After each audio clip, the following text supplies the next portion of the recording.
We have 4 toasters tonight. We're going to begin with the best man, followed by the matron of honor. Then the father of the groom, Leonard, with closing the brother of the bride. So we're going to come over right now and pass the microphone over to the best man.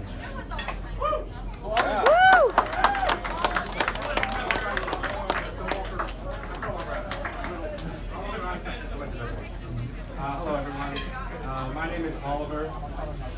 For those of you who don't know me, I've known Andrew since 2nd grade, since we were 7 years old, so I've known him a long time. We were in the same class, 2nd grade, 3rd grade, throughout elementary school, throughout middle school, throughout high school, we were in the same class. We were close, so I've known him 25 years now, a quarter of a century, and when he invited me to the wedding, I was really thrilled because I really love free meals. I just really can't pass that up.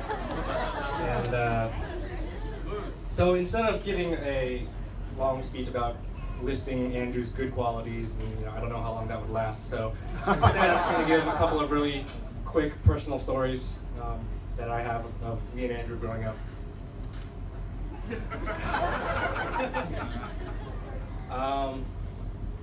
So to give you a sense, we were typical Asian guys, a lot of Asian people here, so we're probably we're goody Asians. We studied a lot, got really good grades, and I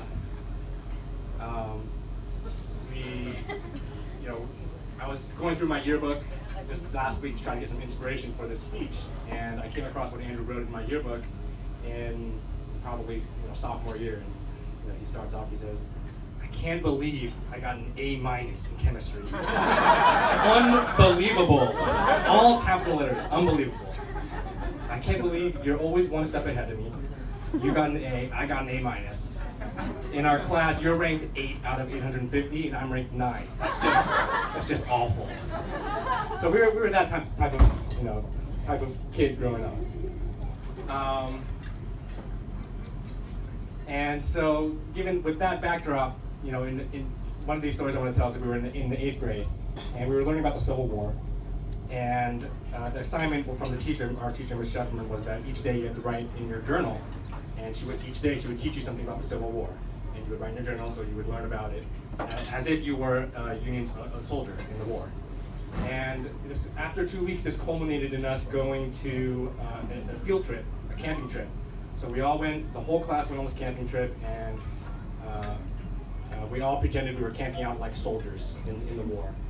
And so we're all outside, it's nighttime, there's a campfire, everyone's gathered around, and the teacher, Shefferman's telling us something, pretending like she's a soldier or something, and suddenly this man runs out from the dark from the tents, and he's wearing full-on Union uniform, and he's like, "Miss Shefferman, we have a traitor in our midst." And we're in 8th grade, everyone's like, what's going on? What's happening? And he's like, "His name is Andrew Yamamoto."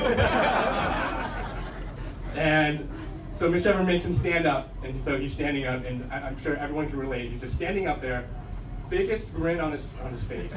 Face is turning bright red, but just silence, like nothing. Miss Shefferman's like, "What do you have to say for yourself?" And he's just standing there with no words, just silence. And finally, she lets him off the hook, and we sort of forget about it. But that was the first time when I noticed. I was like, I thought we were just goody Asians, and he was this nice, shy Asian guy, but he actually has some, there's more to him than meets the eye. And I tried to find out later on what happened. How did he get found out?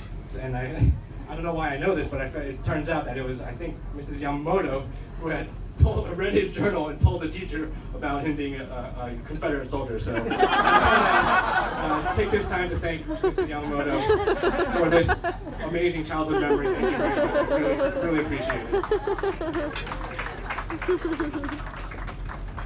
And the other aspect I want to talk about is just about Andrew's love of games. And Danny already mentioned this in his speech, so I was a little worried he's going to tread on my speech a little bit. But it's good to see that something started out real young when we were still in middle school. So in middle school, I think what we both like about games is that we love trying to figure things out, and then I think Andrew really likes winning. So in middle school, we were selected to compete in the math counts competition.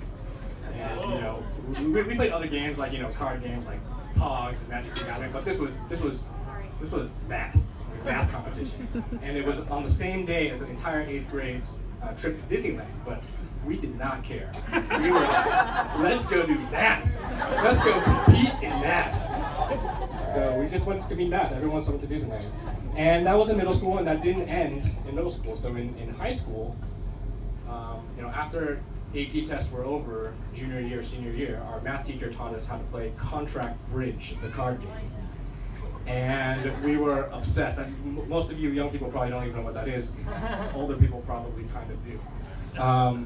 But we were obsessed. During lunchtime, you know, people had off-campus passes. They would go get lunch off campus. Just upperclassmen would go, you know, hang out with the girls or whatever. Two of us, we got our lunch and we went to the math classroom and we played Contract Bridge with our 2 math teachers every single day. Just really wanted to learn how to play that game and win that game. And we ended up going to a competition and we got first place for the beginner.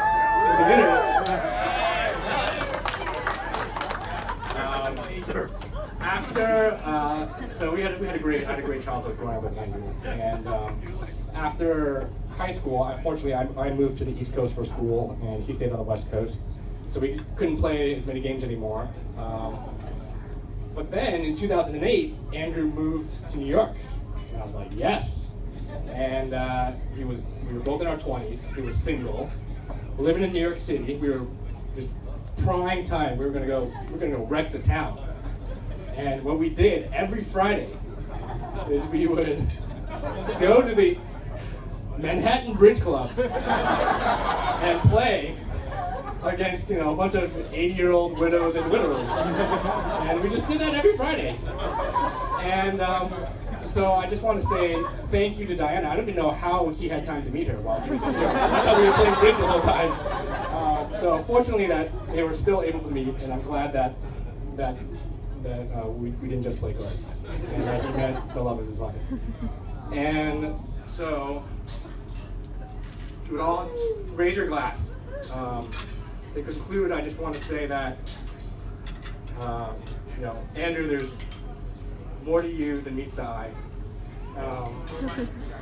You know, you love games. Today, on your wedding day, you know, you've made the best calculation, the least surprising move, and the best decision you're ever going to make. Cheers to you guys. Here's to a lifetime full of happiness, surprises, and games.